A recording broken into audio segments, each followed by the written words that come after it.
Who better than me? Yo, welcome back, people. I'm gonna keep this one real quick and brief. Yeah, I meant to mention this earlier on today, but I kind of forgot in the mix of everything that I was doing. So I wanted to talk about the Parker Chisora scorecards. Now, I'm gonna need someone to break down to me how them cards were as close as they were. Especially, I think it was won by, I believe it was a woman. I can't remember the name, but the scorecard was like 114, 112. So of the three cards, right, there was a 115 to 110, 115 to 111, and then 114 to 112. Now, whether I agree with it or not, I understand the logic of the 115, 110 card. Because ultimately you're saying that Parker won 7 rounds, Chisora won 5, but of the 7 rounds that Parker won, they were 10-8 rounds. So you take off 3 points, and that's where you get the 5-point difference between that, but you're saying it's a close fight. Right, I fully disagree, but I understand it. Now, let's look at the 115, 111 card. So I need someone to break down to me how that one particularly makes sense. Because if there were 3 knockdowns and you're giving Parker 115, that means you're giving him 7 rounds, yeah? So where is the correlation to then say that Chisora gets 111? Unless you're now trying to say that either one of the other rounds was an even round, so you scored it a 10-10, which is why you then give him an additional point. I haven't seen the scorecards. I actually need to look at them and find out what's going on. But then even the third one now, like, to me, this one is totally nuts, because you're telling me 114, 112. So you're saying that Parker won 6 rounds, and then if you're then not scoring one of the knockdowns correctly as well, you're now saying that Chisora won 6 as well, so it was a draw? Or are you saying that there was an even round in there that you couldn't split, and in actual fact, if it wasn't for the knockdowns, you would have had Derek Chisora ahead? Like, all of them scorecards need to be checked, in my opinion. Like I said, the 7-5 one, I disagree with it, but at least to me it makes logical sense. The other two make absolutely no sense to me at all. And realistically, looking at that fight, to me, Parker won at least 8 rounds. So the absolute minimum he should have had on his side is a 116. As an absolute minimum. To be honest, I think it was closer to like 9-3. Realistically. So I'd be looking at more of a 117, 108 type card. Like, that's what I would have seen. I saw some people even having a 120, 105. I know Mike Coppinger tweeted that out. Like, I don't know if I would go that far, but it was a pretty dominant performance by Joseph Parker. So the fact that them scorecards look the way they look, like, someone needs to reconcile that to me. Like, real talk. Now, the only thing I can possibly think is that someone somewhere thought this might be Derek Chisora's last fight, so we'll do him a favor and kind of give him more attention than we did the last time.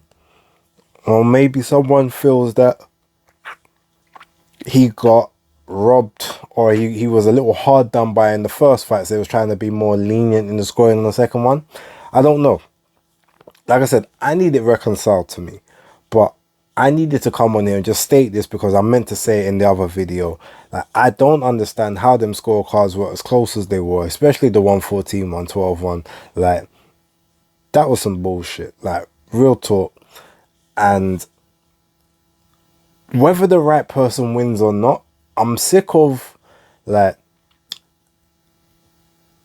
what I'm seeing in the scorecards I see just not reflect what's going on in the ring. Like, if I'm being real. Even sometimes when you see the knockout, you're like, oh yeah, but the scorecards, they didn't matter because the person knocked him out. It's like, but they still matter because it means that if you're not doing a competent job, like, you still need to be called into question. whether your incompetency then affects the overall result of what's going on or not, a lot of times that's not relevant. Even if, yeah, we got to the right decision, the fact that you're scoring it a lot closer than it was, to anyone who hasn't watched that fight, it then gives them a false impression of what actually happened in the fight, or how dominant someone was, or what someone's marquee value should be moving forward. But if you see someone, only win 7 rounds out of the 12, so which is basically a close decision, that might bring down the value of their purse in the next round, in the next fight they have, or something, because you didn't show the necessary dominance to command a higher salary or whatever. I'm just using this as like a loose example, but it's like, if you're in a workplace, say for instance you hit your target, right, and you say, for instance, okay, just for argument's sake, your target is to make 6 grand in that month, all right, and in that month you hit 6,500.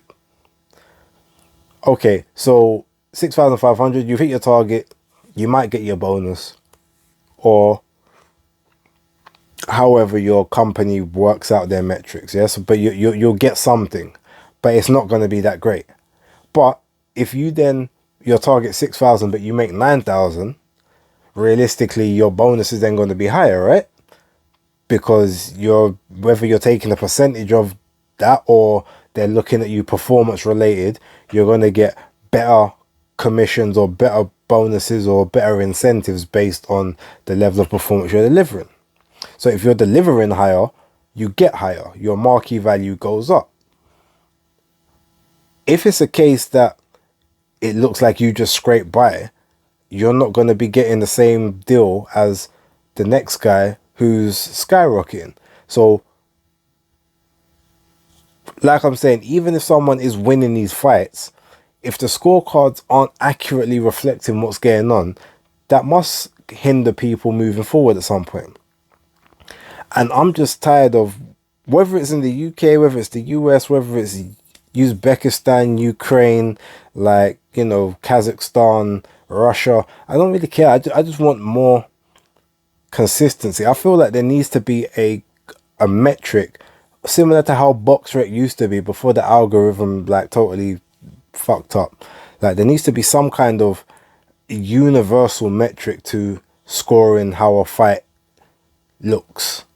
Something that everyone knows, so even if you don't think it's fair, it's like it's there in black and white for everyone to see. Because all this interpretation, a lot of these people are showing themselves to be super incompetent, and that incompetence is costing a lot of people livelihoods, money, jobs, and whatever else. So yeah, I just kind of wanted to put that in because, like I said, I forgot to say little bits of it in the original video earlier on today, but I figured, you know what, let me just address it now.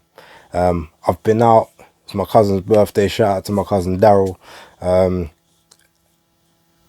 had a little bit of drink, so I'm ready to chat in it. Like I'm ready to sort of really talk the things. But yeah, I just wanted to kind of bring that up and have my say, have my little rant on it. I'm still a bit salty that Joseph Parker didn't get the KO and made me into a liar, but it is what it is.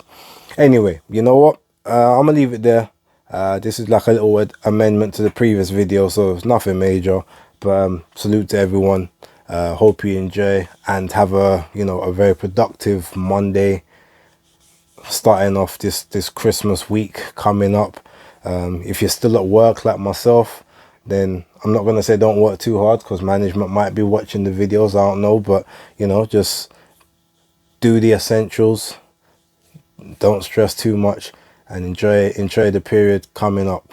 Might be doing another video a little later on this week. I've got a few ideas of some stuff to do this week and next week in terms of a couple vids. Probably won't get another sort of 2 or 3 a week kind of situation moving forward, but yeah, New Year's coming. I've got a few ideas, so I'm gonna leave it there. Everyone have a blessed night, have a great morning, have a productive day, a productive weekend, a productive week, sorry, and the weekend ahead, Christmas, Boxing Day, whatnot. And as always, Hardcore Casual out.